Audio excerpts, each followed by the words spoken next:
lammiileen hunduu bulchiinsa addunyaa keessatti qooda qabaachuu qabu jedhan ministeerri muummee Itoophiyaa Dr. Abiy Ahmed. Biyyoonni miseensa BRICS ta'an Afrikaan teessoo sirrii mana murtii nageenyaa dhaabbata biyyoota gamtoomanii akka argattuuf akka tumsanis Dr. Abiy waamicha dhiyeessaniiru. Addunyaa tuusaa dabalata qaba. Dureewwan biyyoota miseensa garee BRICS dhimmoota waloo fi idil addunyaa irratti Raashiyaatti mari'ataa jiru. Pireezidaantiin Raashiyaa Vladimir Putin yaa'ii idilee BRICS 16ffaa kana keessummeessaa jiru. Hooggantoonni biyyoota miseensa BRICS ministeera muummee Itoophiyaa Dr. Abiy Ahmed dabalate ministeera muummee Hindii Narendra Modi, pireezidaantii Chaayinaa Xi Jinping fi pireezidaantii Afrikaa Kibbaa Cyril Ramaphosa walgahii kana irratti hirmaachuun haasaa taasisaniiru. Ministeerri muummee Itoophiyaa Dr. Abiy Ahmed qopheessituu walgahichaa 16ffaa Raashiyaa fi pireezidaantii Raashiyaa Vladimir Putin galateeffachuun Itoophiyaan akka miseensa haaraa BRICSitti biyyoota miseensa BRICS guddatanii fi guddataa jiran waliin hariiroo waloo fi garlamee hojiirra oolchuuf qophiidha jedhan. Dinagdeen biyyoota guddinarra jiraniis sirna faayinaansii addunyaatiin danqaarra jiraachuu dubbatan. Our world is rapidly evolving with the multitude of crises that demands wisdom and thoughtful approach. Addunyaan keenya rakkoo hedduu dhiphina garaagaraa kan beekumsaaf hubannaa gadi fageenyaa kan barbaadu keessa jirti. Dinagdeen biyyoota guddina irra jiranii qoodinsa faayinaansii addunyaa haqummaa hin qabneen dhiibbaa keessa jira. Hojimaan dinagdee addunyaa keenyaa madaalawaa hin taane, alseerummaa fi walqixxummaa kan hin hordofsiifne, qaala'insi gabaa fi hojii dhabdummaan kan yeroo kamiiyyuu caalaa hammeesseera. Baasiin jijjiirama qilleensaaf hojiirra ooluuf kaffalamu yeroo dhiphinaa kana keessatti haala salphaan kan ilaalamu miti. Rakkinoonni kunneen akka furamaniif mul'ata BRICS keessatti argeen jira. Miseensonni BRICS walakkaa uummata addunyaa ta'uu fi humna ce'umsaa dhiibbaa kana qolachuu danda'an qabu.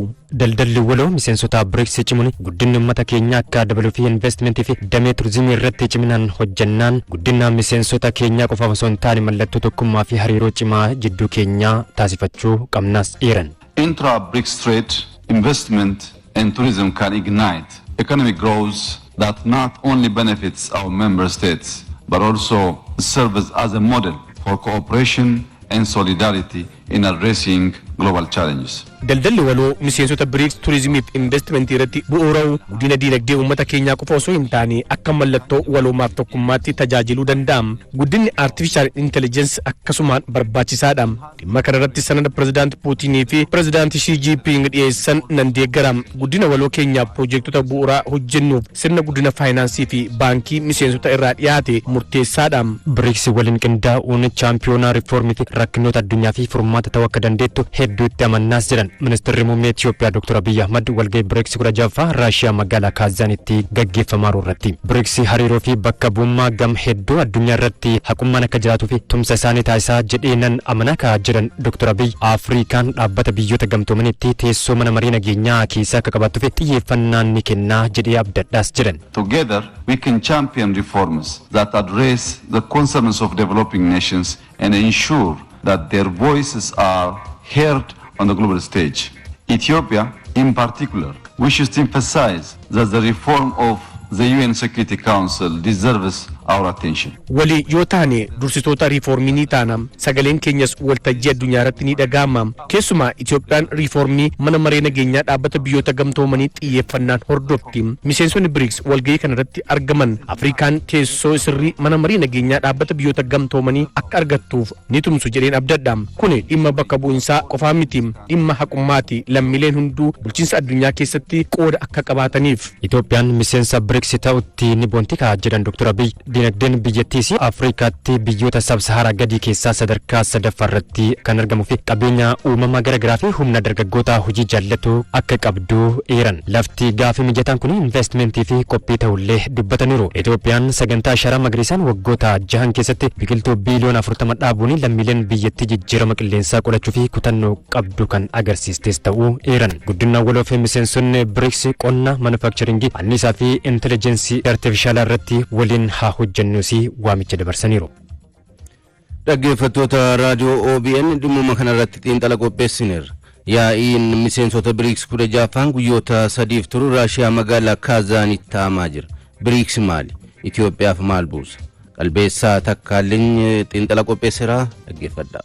Yaa'ii miseensota BRICS kudha ja'affaan guyyoota sadiif turu Raashiyaa magaalaa Kaazaanitti kan taa'amaati jiru. Itoophiyaan immoo miseensa BRICS erga taateetti waggaa hin guunne Jaanuwaarii darbe yookiin immoo amajjii darbedha kan mirkanaa'e jechuudha. Kanaaf as keessatti bu'aa maalii argatti Itoophiyaan? Akkasuma immoo BRICS kun maalidha kan jedhudha kan nuti ilaallu jechuudha. Mata dureen marii isaanii kudha ja'affaadhaaf qabataniitu irratti akka mari'ataniif ragaan bahe keessa nageenyaa fi misooma addunyaa haqa qabeessaaf walitti dhufeenya biyyootaa cimsuun nurra jiraata waan jedhudha. Kana jechuun addunyaan kun haqa qabeessa akka hin taanetti ilaalamaa jechuudha isaan biratti. Ka'umsi BRICS achirraa jechuudha kan inni eegalu. Kanaaf gara maalummaa BRICS kanatti gaafa ceenu addunyaa kana irratti biyyoonni waan isaan wal fakkeessu irratti dinagdee isaa ta'uu siyaasa hawaasummaa fi nageenyaa fi kan biroo irratti wal tumsuudhaaf kan isaan gamtaa uumanii gamtaan isaanii kun immoo gamtaa biraatiin dorgomuuf yookiin immoo qaama biraa gamtaa uumee ol ta'uudhaaf yeroo isaan itti gamtaa uumantu mul'ata jechuudha.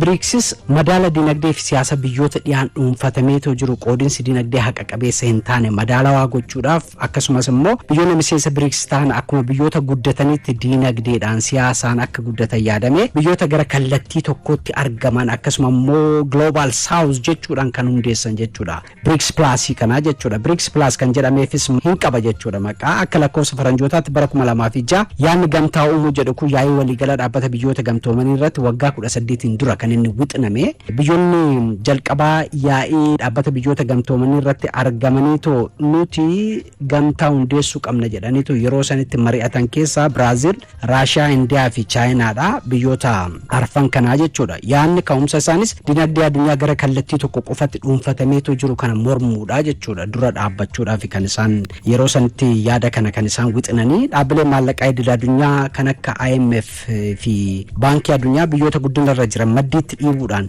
haqa qabeessa miti numaa liqaadhaan wal qabatee biyyoota gama lixaa kana keessatti gahee olaanaa kan qaban kanaaf kan inni loogu kan jedhu kanadha kan isaan qaban jechuudha. Biyyoonni arfan yaa'ii jalqabaa isaanii bara 2009 akka lakkoofsa Awurooppaatti geggeessuudhaan dhiibbaa uumuu akka danda'an mirkaneessaniitiin jiru jechuudha. Egaa kun immoo bara 2050tti yookiin waggaa 30 booda dinagdeen biyyoota BRICS Plus jedhaman kun dinagdee addunyaa keessaa qooda olaanaa ni qaba jedhaniitiin itti amanu jechuudha. Galma kana godhatanii socho'aatii kan jirani. Ammas taanaan dinagdee miseensota BRICS salphaa miti gaafa ilaaltu Chaayinaan mataa isheetiin dinagdee addunyaa qabdu keessaa harka 18tti kan siqudha kan isheen qooddattu. Chaayinaan qabeenya dhabdee otoo hin taane haqummaan gama dinagdee fi siyaasaatiin jiru akka mirkanaa waan barbaadduuf jechuudha gara global south kanatti kan isheen makamte. Afrikaa keessaa miseensa jalqabaa kan taate Afrikaa kibbaati. Kunis akka lakkoofsa Awurooppaatti bara 2011tti kana jechuun waggaa 13 dura jechuudha misoomsummaatti kan isheen makamte.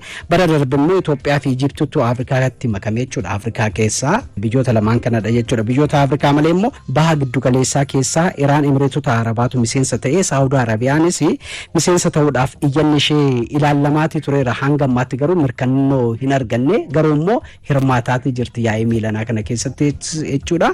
Walumaa galatti baay'ina miseensota BRICS duraan turan 5 irraa amma immoo 5 dabalachuudhaan gara 10tti guddatee jira jechuudha.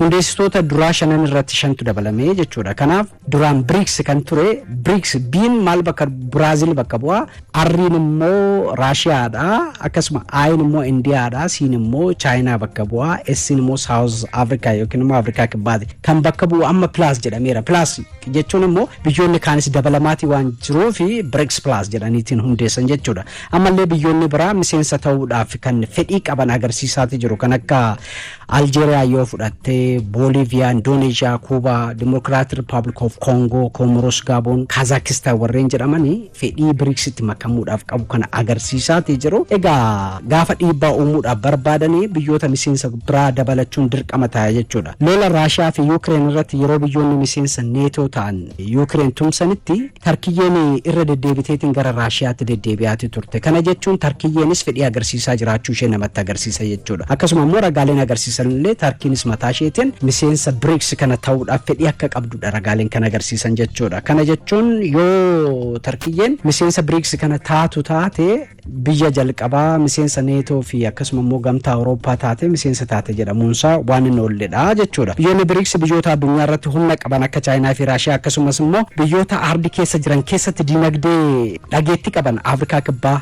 Itoophiyaa fi Biraazil fa'aa waan dabalatuu fi gamtichi dinagdeedhaan ammayyuu gamtaa biyyoota torbaa jedhamanii kanaan dura hundaan ni caala waan jedhudha. Biyyoonni G7 yookiin yookiin immoo gamtaa torbaa jedhamaniitu lafa taa'anii Ameerikaa, Jarmanii, Kanaadaa, Firaans, Great Britain yookiin immoo Britain akkasuma immoo Itaalii fi Jaapaanidha. Biyyoota torban kana turanii gamtaa uumanii dinagdeedhaan biyyoota kaan irratti influence yookiin immoo dhiibbaa uumuudha kan isaan barbaadanii. Kanarraa kan ka'edha baay'ee BRICS mataa isaatiin kan inni hundaa'e jechuudha. Ammayyuu dinagdeen BRICS biyyoota kanneen caalaatti akka jirudha ragaaleen bahaati jiran. Kunis dinagdee addunyaa keessaa hamma guddina oomisha biyya keessaa yookiin immoo GDP harka 35 ni qooddataadha. BRICS G7 immoo harka 30 akka ta'edha ragaaleen kan agarsiisan jechuudha. Kana malees addunyaa irratti dhiibbaa doolaarri Ameerikaa uumu gatii dhabsiisuuf yookiin immoo barbaadama isaa gabaa addunyaa irraa gadi buusuudhaaf maallaqa haaraa biraa BRICS UNIS jedhamu hojiirra ni oolfama jedhameetiin kan eeggamu jechuudha. Gama BRICS kanaan ni uufama jedhameetiin kan dubbatamaati jiru.